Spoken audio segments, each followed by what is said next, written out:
Hey YouTube, it's your boy Widgie here, coming at you with some more strategy games with Age of Empires 3 Definitive Edition, and today I'm giving you some more China stuff. So yes, I am playing China, pretty much my main civ now on the ladder, so you're going to be seeing a lot of content for China, and hopefully you might start to see something from Russia perhaps, or maybe another civ, but I'm not entirely sure yet. But today I'm playing against an Indian opponent, and he was relatively aggressive, and this was sort of me playing on the defense. So you have seen some videos where I'm rushing a lot, but in this video it's going to be more of a defense play, so I hope you guys really enjoy it. If you do find this video entertaining and many others on my channel, please feel free to drop a like, and also you can catch me streaming on Twitch at Widgie1. Let's do this. Okay guys, we are in the game, so without further ado, I'm going to go ahead and I'm going to click the play button, and we are going to do this slightly differently. I'm going to take Fog of War off, and I'm going to take the view lock off as well, so we can navigate the battlefield as we like.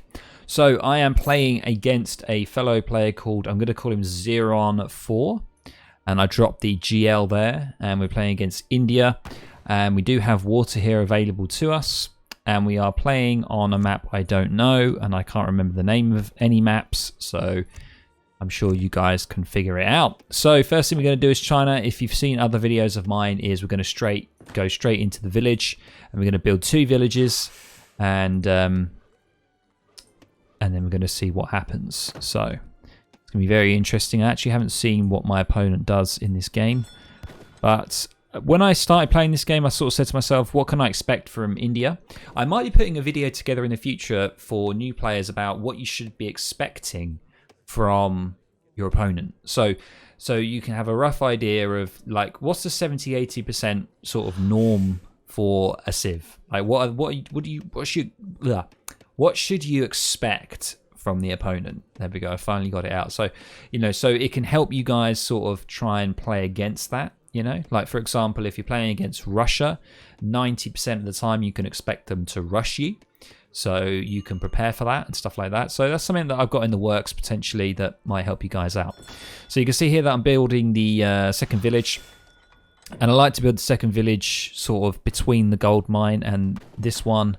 Sort of depends, that sort of changes. But what you kind of want to do is make sure you don't put your villages too far out, because they can get targeted. And if you lose it, you do lose a lot of population because they support 20.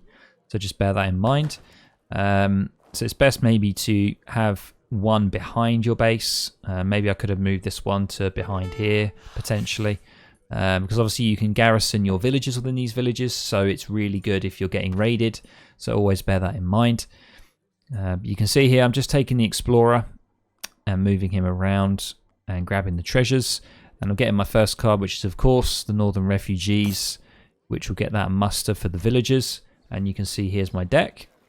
So feel free to have a quick glance at that. It's very sort of standard, quite a few military troops in there for Age 2. But we're going to see how this goes. So when you're playing against India, most of the time you'll expect a fort to be built, an Aggro fort to be built. And normally they'll build that in the middle of the map.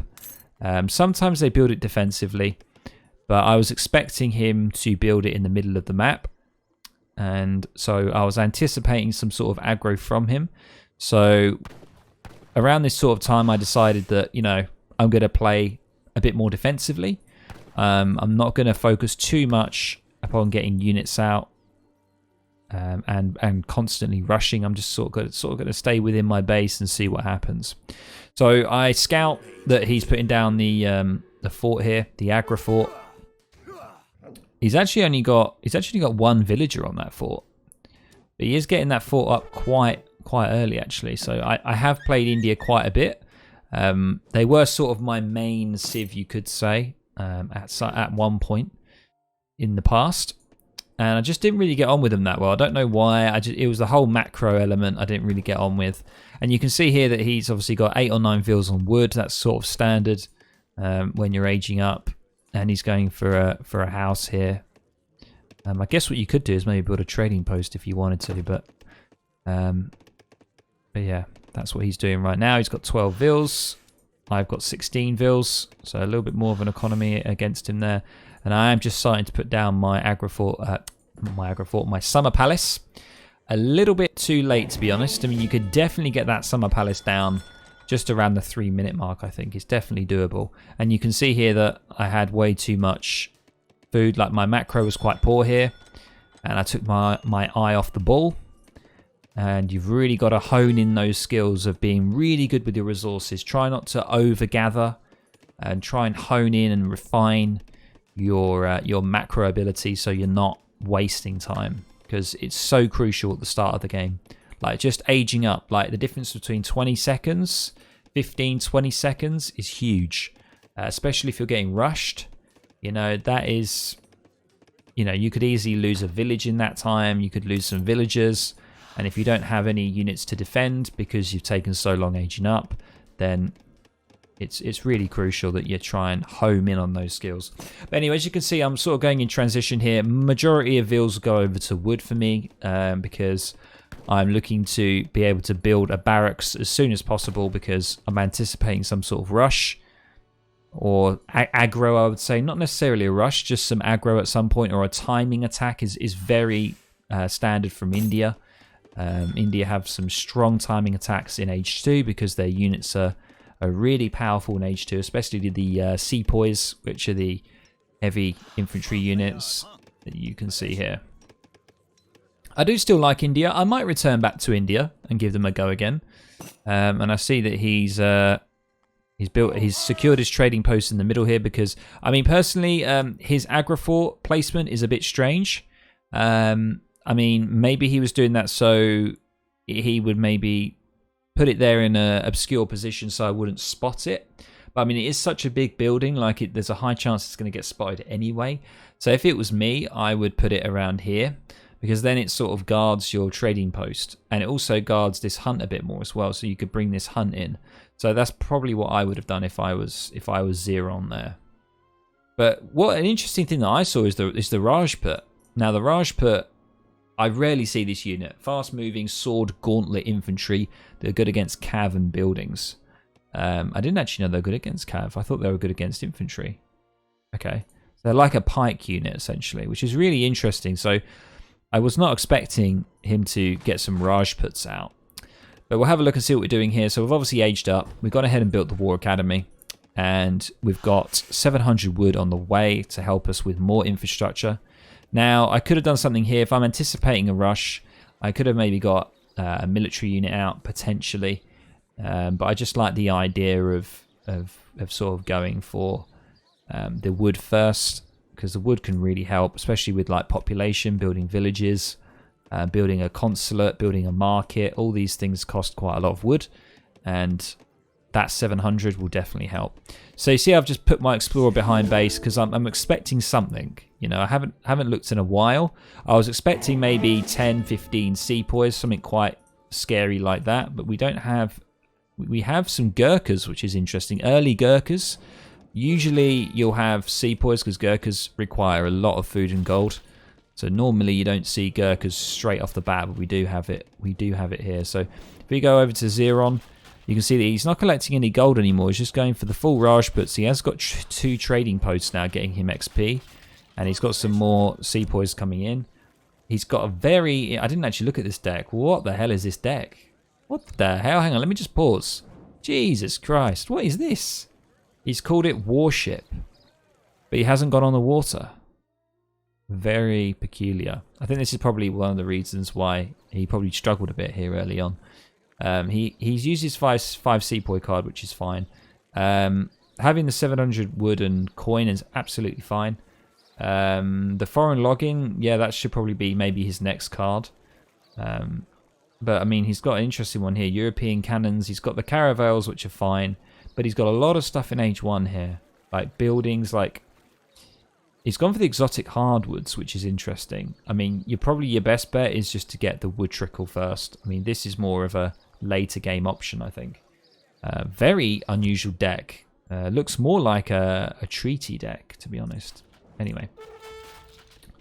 So go back to me here. So got a bit of pressure here. Feeling okay, though, because he's trying to take the Summer Palace. He has actually sieged quite a bit of it. But I've got my pikes here, and my Chu canoes should do some damage. But I mean, those pikes are not very strong at all. I don't know what I'm doing there. I'm taking down a Vil, I think. There's just a villager just randomly there.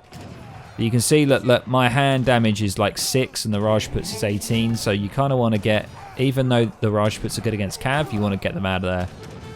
The Rajputs are going to clear up the... Wow, yeah, that's... Yeah. I didn't know that the Rajputs were good against Cav, so they literally just chop through. Like, they just like one hit all of my Step Riders, which is really sad. And I think that was all my Step Riders gone. Yeah, that was my 7 Step Riders. So something to really focus on if you're playing China. Just do not lose your Step Riders. You know, I really threw them away there. I didn't need to engage them. I could have just backed off for a bit. I could have maybe sent the Step Riders round to his base, raided him a bit. Who the hell knows? You can see here that I'm just sort of backing the Chu canoes off a little bit. I'm getting some more Chu canoes coming in to try and defend. And I'm just queuing up the old Han. I've got double consulate coming now. And I should be making villagers here. I'm not making villagers, so I'm really bad at that. Look, all this time I'm not making villagers. What about my opponent? My opponent is making villagers. He's surpassed me now. The good old India eco. So you can see here that the Chu canoes are sort of clearing up the Rajputs now. There's quite a significant amount of Chu canoes for him. And both explorers go down. So let's just stop right there, just very briefly. So, I mean, what did the India guy do? So he focused the Summer Palace quite a bit, sieged that a little bit. Didn't really touch the village, or didn't touch it at all.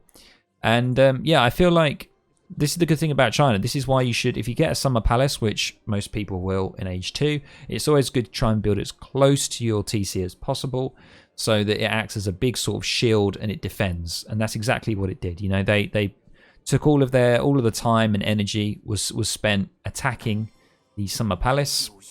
And he could have done some sweep around here, maybe with some troops, just tried to harass and annoy me as much as possible.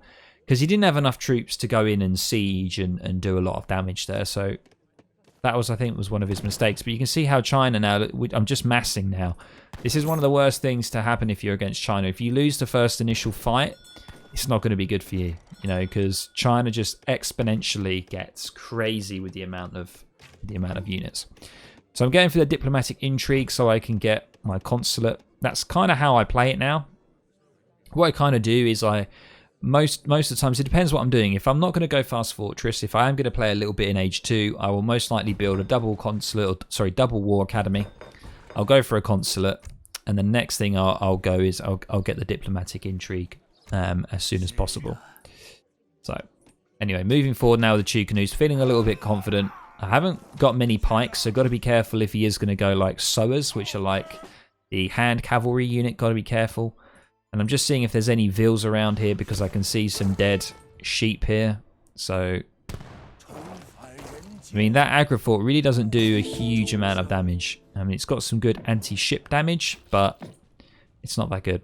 And I can see here that he's still not on the water, so he's gone for like a water deck, but yeah, he hasn't gone for any water, and he is building a marketplace. And he's got a lot of wood backed up, so he needs to re-macro, get some people on gold. He's got too many people on wood here. He's collected way too much wood. What he could do is he could build a dock and potentially start getting some stuff out. Anyway, deciding, you know, I'm not going to bother with his force right now. I'm feeling quite confident. I'm looking quite good score-wise. I'm going to deny him of this trading post. And if I get challenged, then I can fight him. But I've got more units coming out, and it's just slowly starting to happen again. The classic China is happening. The massing is occurring. 5 disciplines on the way. I do like to train some disciplines because they're surprisingly good. You know, there's that. Yeah, there's like a chance to crit. So crit chance 10% to do double damage. You know, which is kind of crazy. Good against archers, skirmishers, and artillery. So, yeah, so you do a lot of damage against guardians and stuff like that, but, you know, these guys are I'm pretty good against, they're like good against archers, yeah. They're shock infantry, yeah. So here we go, just sieging away the aggro. Feeling pretty confident here, to be honest. Got my pikes. Got a couple of Gurkhas that I see that are going to probably come around, so I'm going to make sure that... yeah, look, there you go. So the crits are coming in now. Got the good old disciples punching people. They're a good little meat shield, they are. I quite like them. And you can see here that I forgot to mention that I sneakily built a trading post when he was attacking me. So I managed to get round here and build that trading post early on. And that's really helped me. Helped me get shipments out quicker. I used the wood, the 700 wood.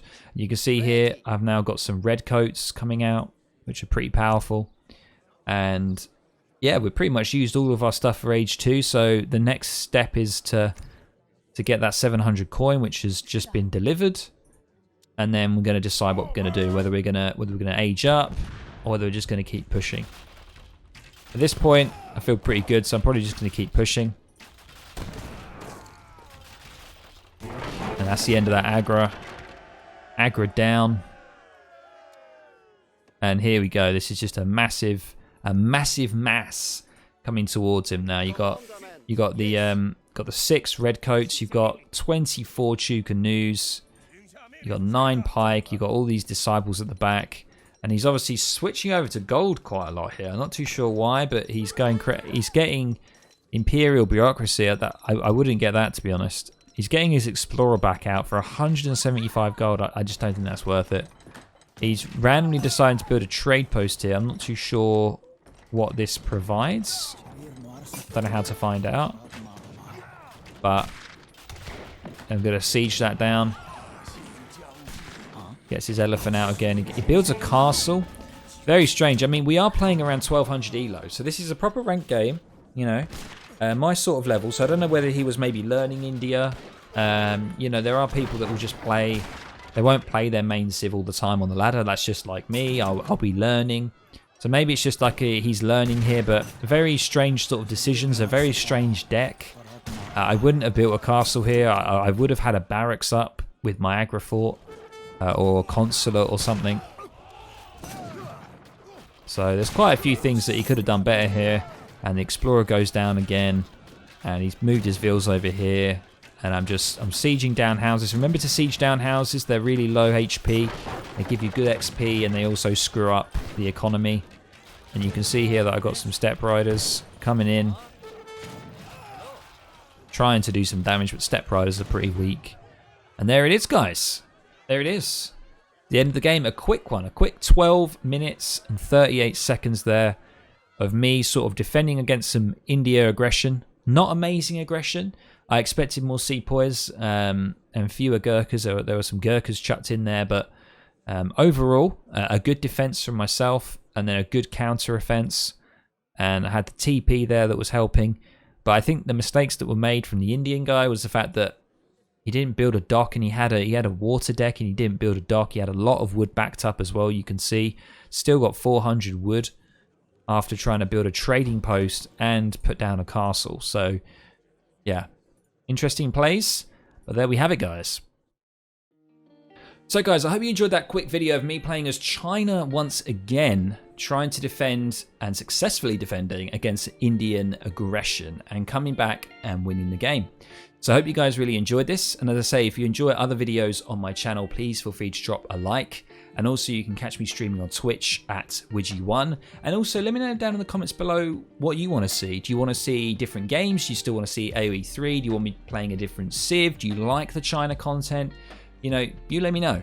So take it easy, and I'll see you in the next video or the next stream. Catch you later. Bye.